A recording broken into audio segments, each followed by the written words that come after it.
പ്രിയപ്പെട്ട നമ്മുടെ പ്രേക്ഷകർക്കറിയാം, മുണ്ടക്കൈ ചൂരൽമല ദുരന്ത വാർഷികമാണ് ഇപ്പോൾ. അതിൽ ആ സമയത്ത് ഒരു വാർത്താ പരമ്പരയ്ക്ക് ഞങ്ങൾ തുടക്കമിടുന്നു. മണ്ണ് മൂടാത്ത ഓർമ്മ.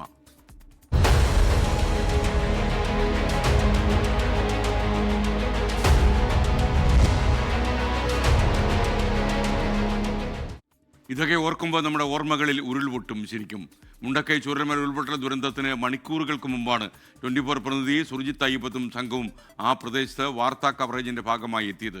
അന്ന് ക്യാമറയ്ക്ക് മുന്നിലെത്തിയ പല ആളുകളും ഇന്നില്ല. അതൊരു യാഥാർത്ഥ്യമാണ്. അവരെയൊക്കെ തന്നെ ഉരുൾപൊട്ടൽ കൊണ്ടുപോയി.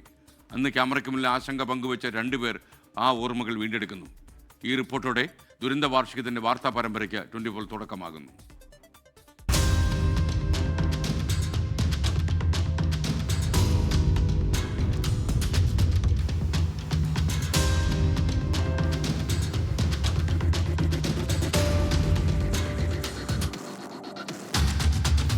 ജൂലൈ 29 മഴ കനത്തു പെയ്തു തോർന്ന ഇടവേളയിലാണ് ഞങ്ങൾ ചൂരൽമലയിലേക്ക് യാത്ര തിരിക്കുന്നത്.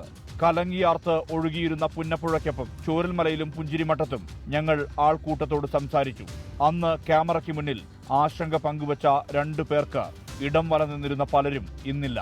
7-ാം തീയതി 2 വീട് ഫുള്ളായിട്ട് പോയി. ഭാഗികമായിട്ടൊരു വീട് നഷ്ടപ്പെട്ടു. ഇതേ സ്ഥലമാണ്, സ്പോട്ടാണ്. പക്ഷേ ഇന്നലെ രാവിലെ 2:30 മുതൽ മഴ കനത്തു.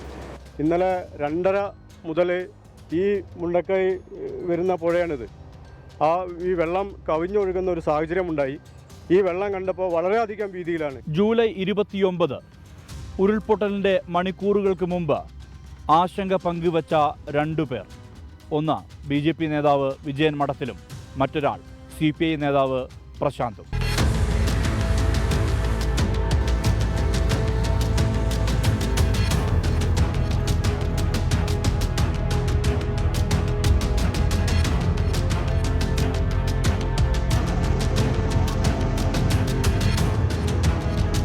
ആ ഉരുൾപൊട്ടിയ മേഖലയിൽ കുറച്ച് ദുരന്ത ബാധിതരുണ്ട്.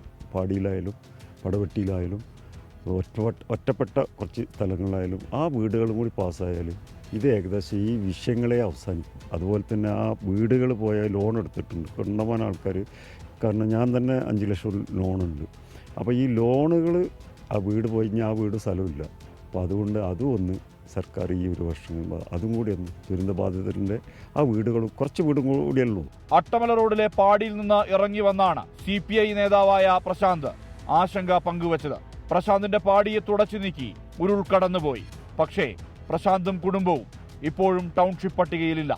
ഈ ഉദ്യോഗസ്ഥ തലത്തിൽ ആരൊക്കെയാണ് ഇതിന് ദുരിതബാധിതരെന്ന് കൃത്യമായി പഠിച്ചിട്ടില്ല എന്നുള്ളതാണ് അതിൻ്റെ സത്യം. ഗവൺമെൻറ് ഓർഡറിനകത്ത് പറയുന്നുണ്ട് ഈ ലൈഫിന് വീട് നമ്മൾ 4 ലക്ഷം വാങ്ങിച്ചാലും നശിക്കപ്പെട്ടിട്ടുണ്ടെങ്കിൽ ആ വീട് കൊടുക്കാമെന്ന് പറഞ്ഞു. പക്ഷേ എല്ലാ ഓർഡറും നടപ്പിലാക്കി ഇത് നടപ്പിലാക്കാതെ പോകുന്നൊരു സ്ഥിതിയുണ്ട്. ഒന്നും പോകാത്ത ആളുകൾക്ക് ഒരു റൂമിൽ താമസിച്ചിട്ടുണ്ടെങ്കിൽ 2 റേഷൻ കാർഡ് ഉണ്ടെങ്കിൽ 2 വീടും 5 വീടും കൊടുത്ത ആളുകളുണ്ട് ഇതിനകത്ത്. മഹാദുരന്തം പെയ്തിറങ്ങിയ ആ രാത്രിയിലേക്ക് ഞങ്ങൾ യാത്ര തുടരുകയാണ്. നാളെ സുർജിത്ത് അയ്യപ്പത്ത്, 24 വയനാട്.